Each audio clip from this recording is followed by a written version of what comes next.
morning, everybody.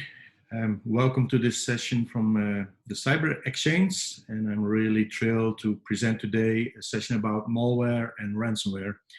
We're going to talk today about the past and present, about what's happening in the space of malicious code that is affecting our lives, also what we see happening around COVID and the healthcare industry.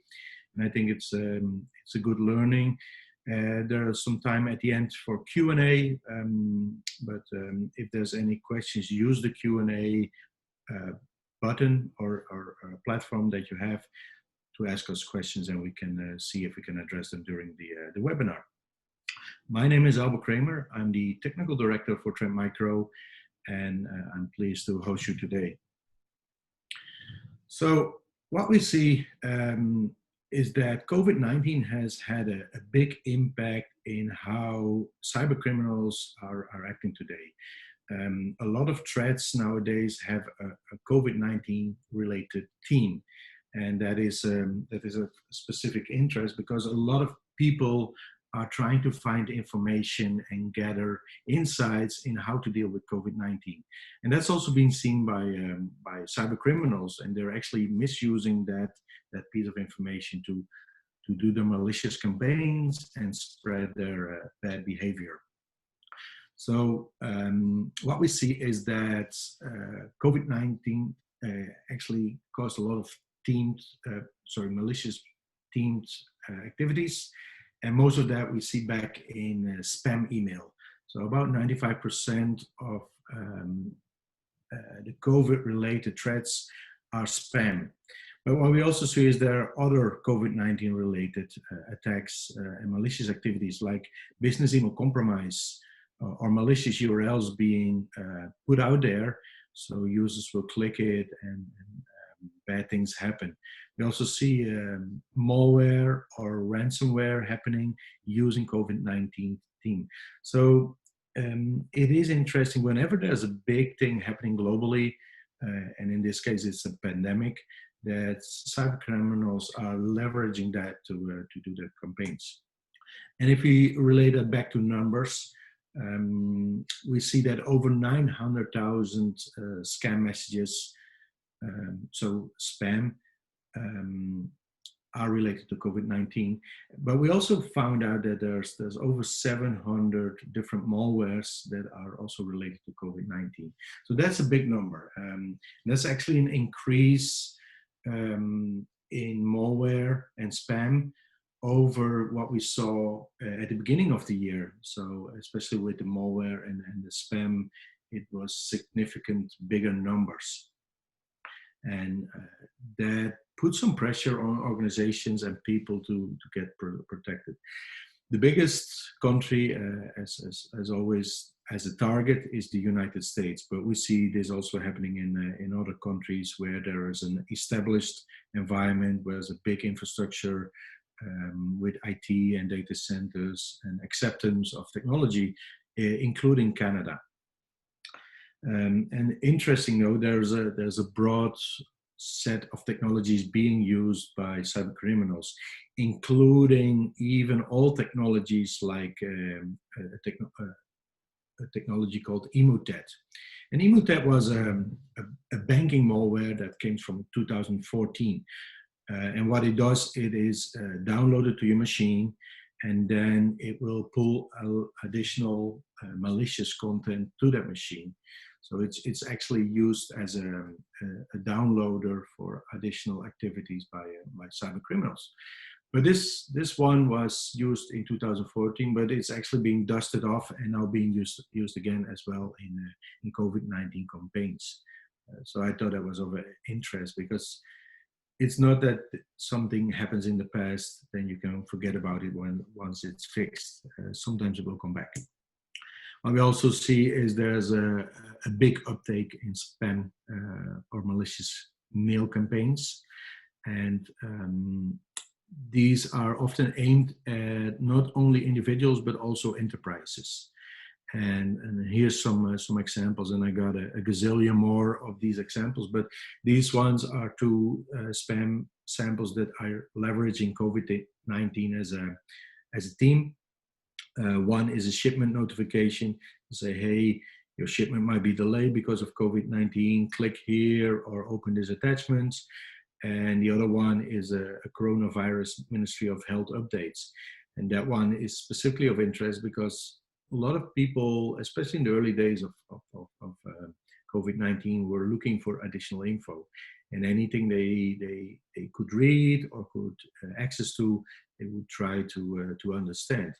And criminals use that, including in setting up all kinds of malicious website URLs that supposedly was giving out all kinds of information, but actually had a malicious purpose. So, for example, in this one, there was a website that was offering the spread of coronavirus. But what it actually did is it was spreading information stealing malware.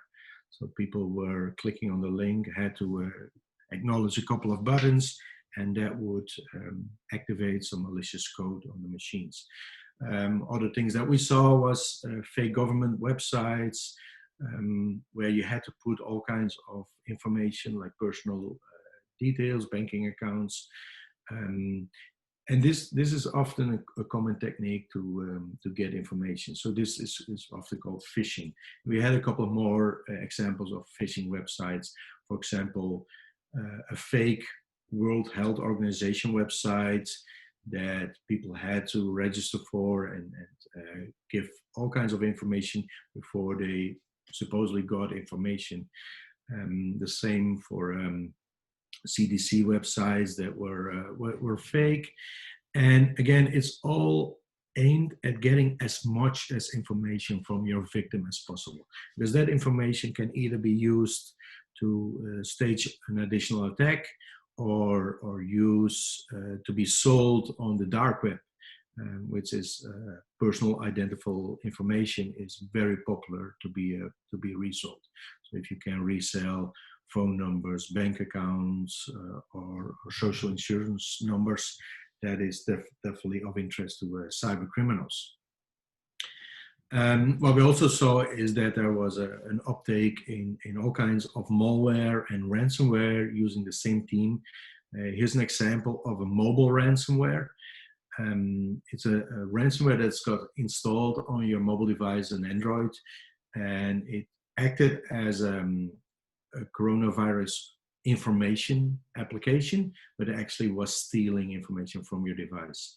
And another one was a spyware where it was also pretending to share coronavirus updates, but it was actually a cyber espionage tool. So you can see there's a lot of creativity with the cyber criminals using fear in the general public and the need for information and the need for getting knowledgeable and use that in their malicious campaigns. This one I thought was of interest to share. This is a phishing method where on the criminal undergrounds, the dark web, criminals are actually exchanging information how to attack their victims. And also there, COVID-19 has become a big topic. And what we see on the dark web is there's all kinds of information being sold, like accounts, but also where people are scamming other users in selling either physical or virtual stuff. In this case, this is an example of somebody selling masks for a ridiculous price, using Bitcoin to get his gold. So it's not traceable, and it's difficult to trace. But even on the dark web, COVID-19 is being used now as a topic. And this one is also a little bit more common. So offering free services with the topic of COVID-19 as a cause. So for example, this is a free offer for Netflix saying, yeah, because there's this pandemic happening, we offer free accounts to Netflix. You only have to fill in a quick questionnaire, maybe download our application, and then you will get a free Netflix account. You have to log in maybe with your Facebook. So there's all kinds of information that they're trying to get from you in return for some supposedly free applications. Which of course is not going to happen, but you're already sharing that information. So that's something definitely to be aware of. And I think this is just a couple of examples that we want to show to be more proactive, or maybe a little bit more cautious about what you share on the internet, even though you will be tempted to click on certain things because it looks very interesting, like additional information or free applications or free services. Often it is not the case. And why is that? Well, what is driving cyber criminals? What is the number one business model? Well, they're in for one thing, and that is money. And so cyber criminals are trying to get their victims to do something so they get a financial benefit. And this is not new. This is something that happened since long times. As long as we have technology, there is people misusing it. But what we see is there's a growing use of technology to make it even more lucrative. But eventually, it's all about show me the money. And we saw that over the years, malware and malicious code and cybercriminal behavior actually has shifted to some new business models. So cybercriminals were finding ways that they could actually get more money from their victims. And one very effective way was ransomware. Ransomware is a way where you can actually try to get your software, your malicious software installed in an environment, and then ransom the files of that organization, of that person, in return for money. Often that is Bitcoin. But there's other ways where cyber criminals are leveraging technology to get a financial gain. Very popular is also coin mining. So coin mining is actually using your company resources or your own resources in trying to use those resources to mine Bitcoins or other virtual monies for the cyber criminals. And what we also see is that is very effective is business email compromise.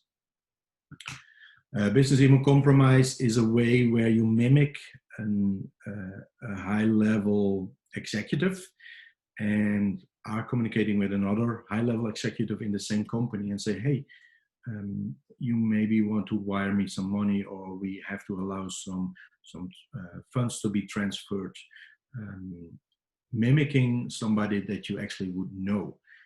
So it's very targeted, it's very focused, and it's very sophisticated. And what we've seen in the past, it's also been very successful.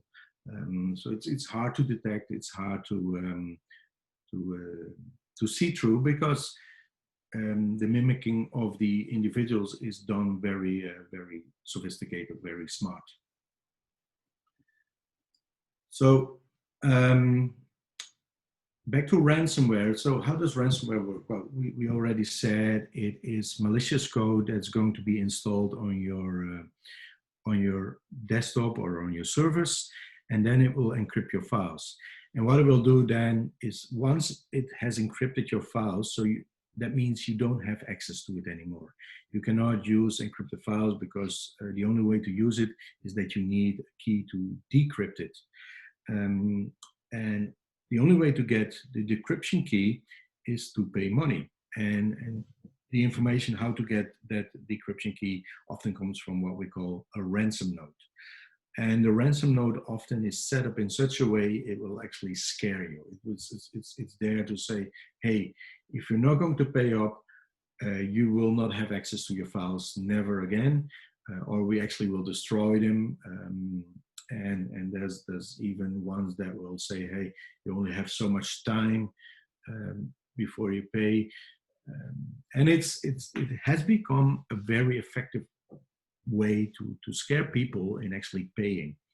And often the payment has to be done in Bitcoins or another virtual money that is very difficult to trace. So it's not like just wiring money in a bank account, because nowadays that is something that can be easily traced by law enforcement. But Bitcoin is a little bit more difficult to investigate.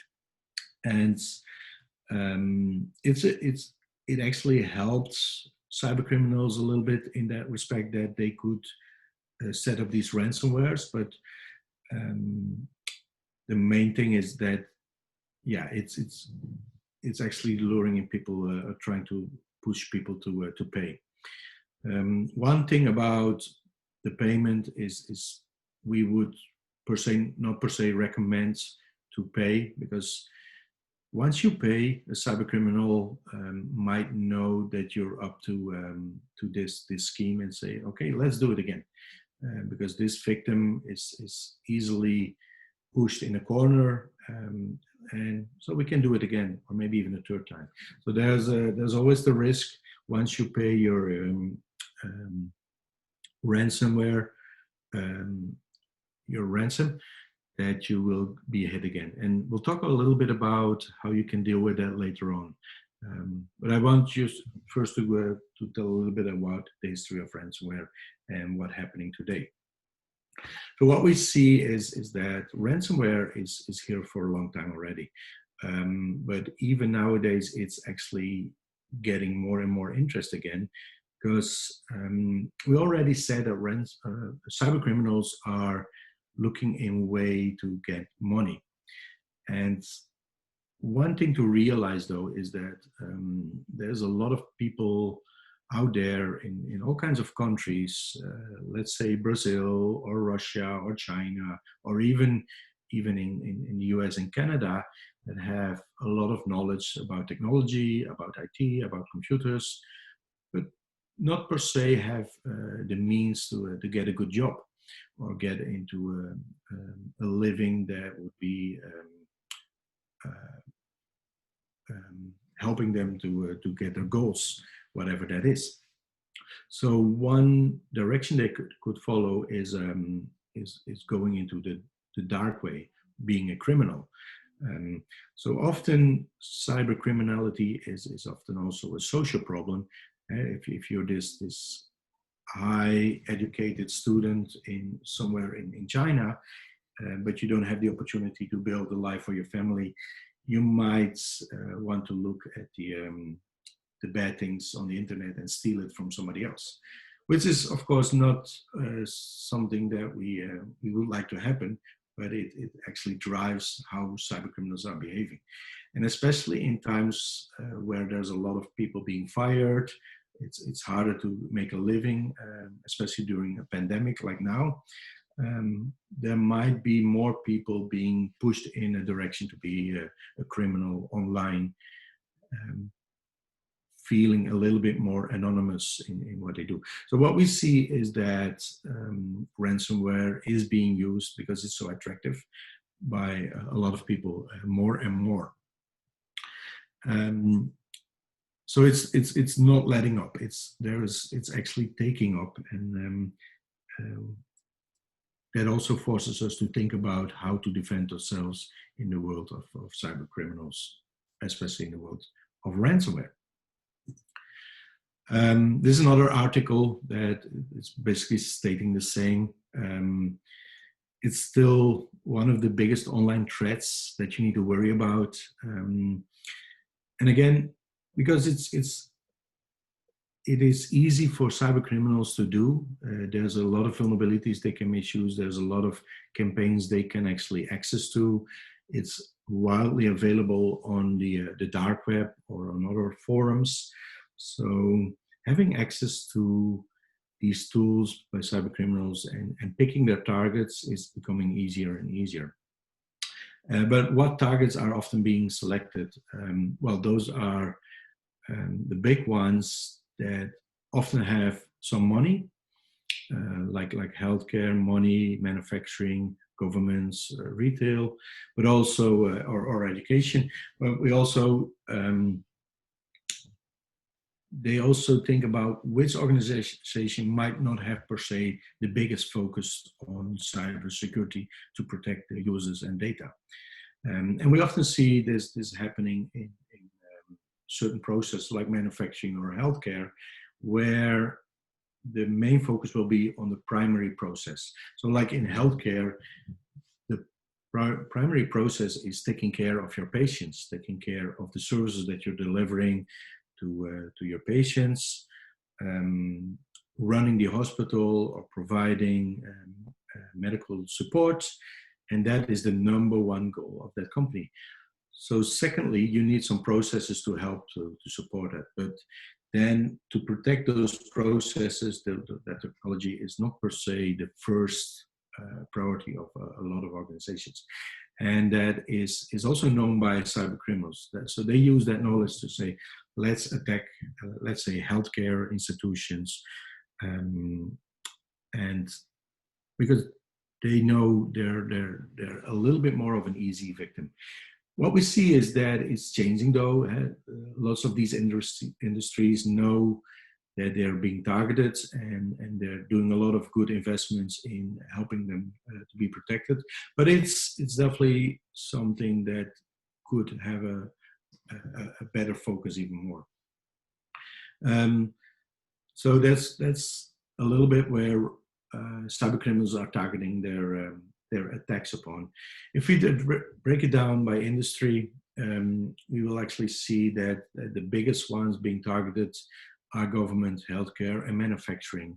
So that is another sign that a lot of focus can still be put into protecting users and services, patients, and employees to get protected against criminal activities, especially ransomware. We see some changes, though, over the years, where more and more protection layers against ransomware are made available. Initially, it was all focused on just protecting the files, but we see that most of the ransomware attacks come from emails. So a very good way to try to detect malicious attacks already on your organization is to look at the email. So that would be your first layer of defense. That does not mean that you don't want to look at the other layers, like checking URLs that are being accessed or what's happening on the file level, but it's definitely one part of your defense mechanisms that you can use. Email is still number one way of getting malicious content distributed and trying to lure people to click on an attachment or open an URL is still the most easy way to affect an organization or a user. If you look at what types of ransomware are being used, there's a lot of different families. And there's actually never stopping new strains coming out. So with the new strains coming out, those often leverage new technology, new vulnerabilities. But it does not mean that the old strains, the old families are not being used still. So for example, one of the most famous strains of ransomware was WannaCry. The other one was Loki. These are still being used both in 2019 and 2020 still by cyber criminals to gain their financial gains. But again, there's a new set of families coming out constantly, and some are very effective, some are very sophisticated. So there's a constant dynamic and also a lot of investigation and development happening in the world of creating malicious tools, which also needs additional measures to protect against that. So once there's a new strain of ransomware, you might need a new way of detecting that, using maybe things like machine learning or behavioral analysis or sandboxing, to detect something that was never seen before. So just a little step back on where did ransomware came from and where it's going. So we all know about ransomware happening now, but where did it actually came from? And you would be surprised to find out that the first ransomware was actually already released in 1989. And it was a ransomware launched at the healthcare industry.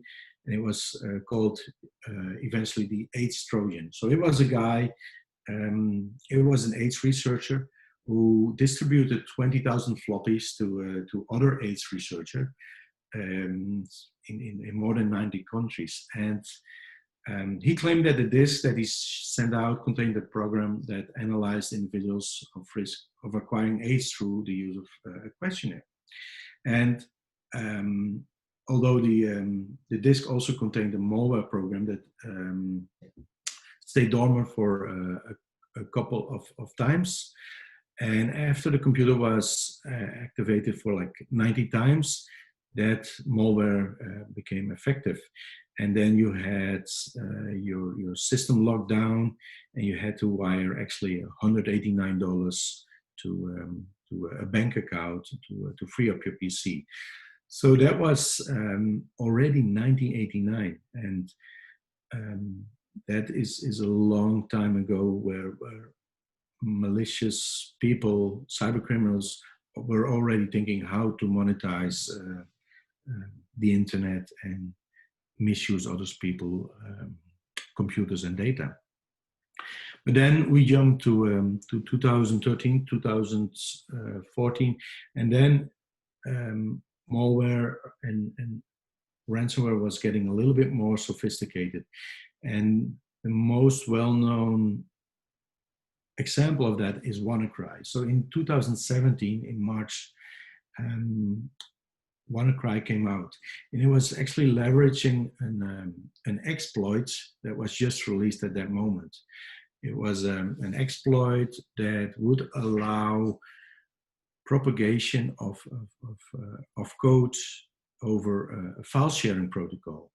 And file sharing protocol is something that is often used within enterprise environments, but some enterprises would actually allow that file sharing protocol to be open to the internet. So it was something that could spread out really rapidly, because one of the effects of this WannaCry ransomware is trying to find other machines that had the file sharing protocol open, and then spread itself through that protocol. Not only within the enterprise environment, but also over the internet. And what it did, it would encrypt the files, and then it would ask for a ransom. So this was one of the most visible ransomware attacks, and it affected a lot of companies because it was so vicious in infecting other machines as well. And again, what it used was the file sharing protocol. So what it did, it scanned not only local but also over the wide area network for a certain port, in this case port 445, which is a file sharing or SMB protocol, and then it would spread itself, and then it would activate on that machine, and then would do its bad behavior. And then just after that, a couple of months, we had another outbreak. It was another big one, actually leveraging a little bit of the same vulnerabilities as the one in WannaCry. It was called Petya, or some call it not Petya. And what it did was also affecting other machines over the local area network. So then spreading his malicious code from one machine to the other. And what it did was it modified the disk, and then it tried to steal some credentials, it encrypted the files, and then would send out a copy to other machines. and then it would reboot the machine, and then you would get your ransom note. So, and then basically you were screwed, because then the only way to get back to your machine would be either try to pay the ransom or put back a backup that you might have had. And it also did something else, which was a little weird. It was potentially wiping all the data on the machine. So some would say it's a ransomware, some would say it's a wiper.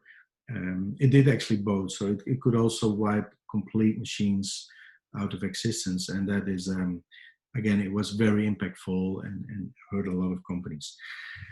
Interesting thing of these two examples of ransomware is that if we look at the internet, and there's a tool called Shodan, and Shodan is actually a tool where you can browse the internet for certain vulnerabilities or open ports or services being used.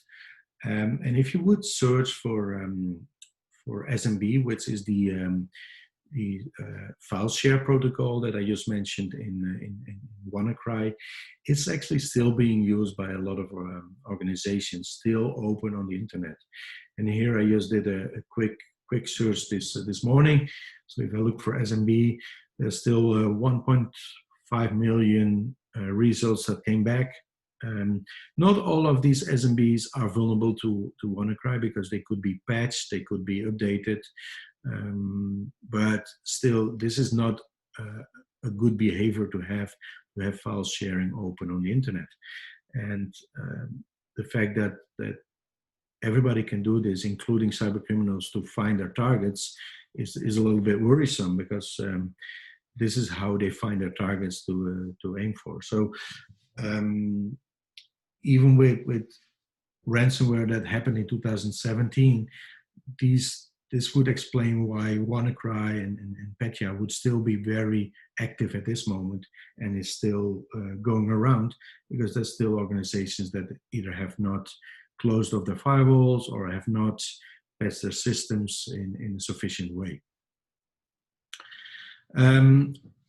If you look also in some other ransomware that happened, so like Grand Crab using drive-by or advertisements ways of spreading itself. So it would actually use malicious URLs that could hide in advertisements, and that would force the user to or get the user to either click on something or get driven to a website that has malicious content, and that would then be downloaded to the victim's machine. So malvertising is just a way of obfuscating your techniques, like putting malicious code into an advertisement, but putting that advertisement on a well-known website. So this could be a website that you go every day, like a news website, but that could have a malicious advertisement maybe on the side that you would then click, and then it would potentially download some malicious code to your machine. So, and then over time, that one also uses other ways of distributing, like using spam, or again, doing drive-by downloads, or being bundled with popular downloads, maybe on pirated websites. So there's all kinds of way where ransomware and malware is being distributed. So what we see in what we call the ransomware before, it was very opportunistic. It was trying to target mass infection. So what we saw with WannaCry and NotPetya, that was just browsing the internet or browsing the network and finding every potential victim they could. So the main goal was quantity. But what we see now with what we call the ransomware recently, it is becoming actually way more sophisticated. It becomes actually more targeted. We see cyber criminals targeting their victims and saying, okay, I want to target this organization, this user, and they make their campaign and their malware or ransomware specific for that activity.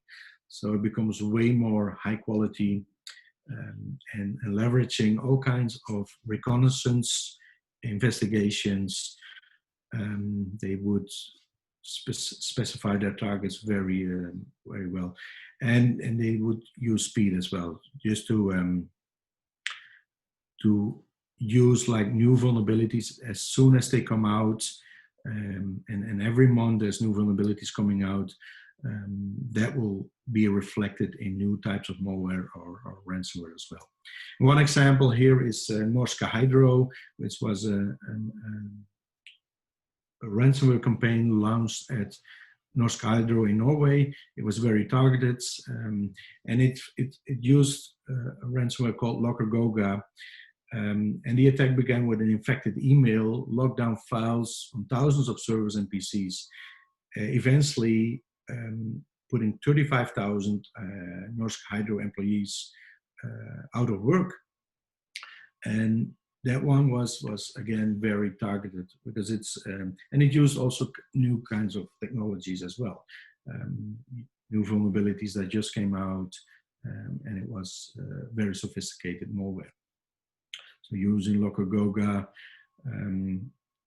it was actually starting a process. Then it would encrypt 11 files, but then it would start a new process, which would start encrypting 11 files. So it was a new process that was hard to detect, hard to find, over and over again.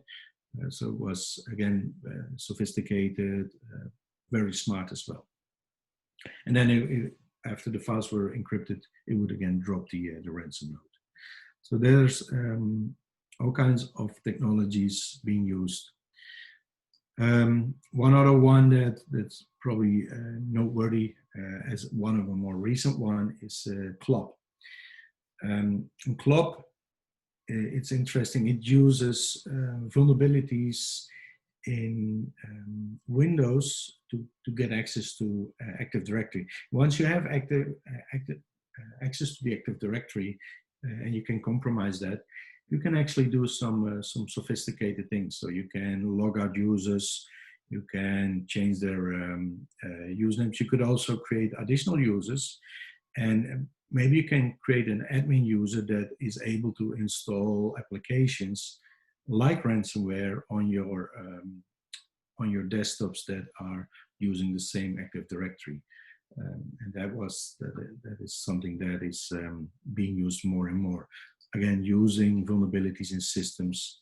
So it arrives as a payload into the Active Directory, because it's part of your environment. It can also use digital signatures to evade detection, and then using even group policies to deploy the ransomware over and over again. So you could potentially clean up one machine, but if you would boot it up, it would get the group policy again from the Active Directory and would affect the machine again. Another interesting one that we just recently saw was this one that affected some celebrities, and it was of typical interest because this was a ransomware that not per se encrypted file, but it was also looking for high valuable data. So what it did, it was searched through the information what could be potentially high valuable, so like data about certain people, like celebrities or political people, and then use that to ransom that data. Say, hey, if you're not going to pay up, we're going to release this information about that person to the internet. And even the FBI got involved so it's another way of ransoming people, not per se using encryption or taking your data, but they're still taking your data hostage. So we have that valuable data. We're either going to sell it back to you, or we're going to sell it on the internet to the highest bidder. So there's a couple of examples here that I think there's telling the story about what is happening with ransomware. Um, RDP is also being used, so where people are logging in using either brute force to break into RDP machines, and RDP means remote desktop. And if you would use Shodan to find RDP machines, there's a lot of these machines available on the internet that you could try to brute force. Or what you could actually do is you go to the dark web and you can actually buy RDP accounts from cyber criminals, because there's a lot of offerings there, going for a couple of dollars to maybe more high valuable targets. So what a ransomware actor will do, it will buy the RDP credentials, and then it will use it to attack the RDP server. So no need to do brute forcing. So what we see is that there's some things to realize with what was originally happening with ransomware and happening now. First of all, ransomware is here to stay. Targeted attacks will be our daily life. So they're going to be more sophisticated, more targeted. And as services become more and more available to users, it will be easier for cyber criminals. And threat actors will always find ways to evade detection. So how to defeat the attackers? So first of all, you have to realize that attackers prey upon human error, IT security complacency, so organizations that don't have a focus on protection, vulnerabilities that always come out, and the technical deficiencies that come out with that, like patching, and organizations that might not have a focus. So there's a change in tactics, techniques, and procedures that cyber criminals are using to gain access to the computer network. So what are the best practices to deal with that? So first of all, backup. So back up your files, because then you can restore them. Keep your programs and operating systems updated. Patch. So with that, you take away most of the vulnerabilities, and if you cannot patch, use virtual patching to protect. Enable advanced detection capabilities. So ways like machine learning or behavioral monitoring, maybe sandboxing. And also make sure that you keep track of your system components and administration tools. We just had an incident happening where we saw an old machine's credentials were getting stolen, and that machine was forgotten by the organization, but it still happened to be giving access to the environment. And also, train your users, make them aware that they're also responsible in the security awareness. Give them some tools so they can help to protect themselves, and create a layered security. So look at protecting your email, looking at protecting your endpoints, your network, and your service. So there's no single tool that will do all. So first, do something on your email, trying to detect those malicious spams, those personal email compromises. But if something is downloaded to your endpoint over the network, have something in place that will help as well to protect and detect on the endpoint and network as well. And don't forget your service, because these are often being used by cyber criminals as their starting points. So we at Trendmicro, we're here to help. We can provide all kinds of technologies and services to help protect against malware and malicious code, but especially also things like ransomware. We have that breadth of experience and technology, and we're here to help. If you're interested, please reach out to us. Here's some numbers. I will make this available as well. But I would also want you to be aware of two things that we make available to you. First of all, we have this free cyber risk awareness tool. The link is here in the bottom. So it will help you to assess your organization's cyber security preparedness. and will help you to prepare your future outlook. And the other one is a free phishing campaign that you can launch against your users. So you can use this to test, but also enable and train your users about phishing awareness. And I think that is a great way to help your users to understand where the weaknesses are, but also where they can help to protect your organization against cyber threats. So with that, we come to the end of the presentation. Just want to see if there's some questions.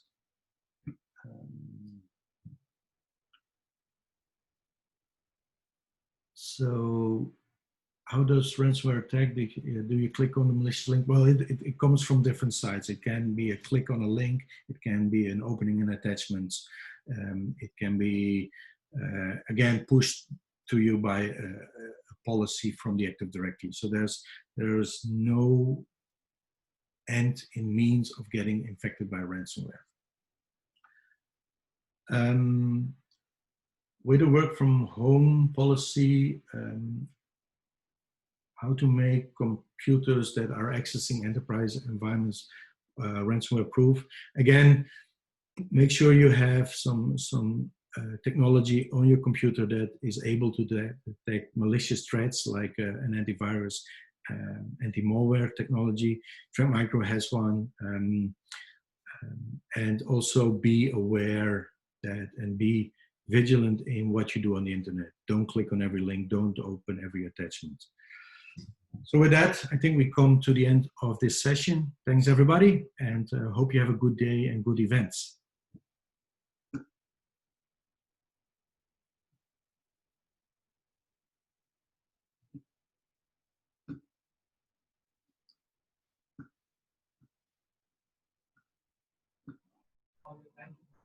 All right, so it was a great event, I guess.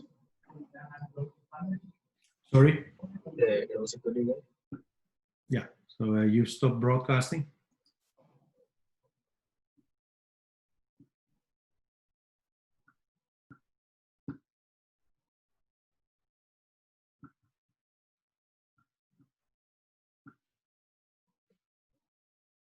Have you stopped broadcasting?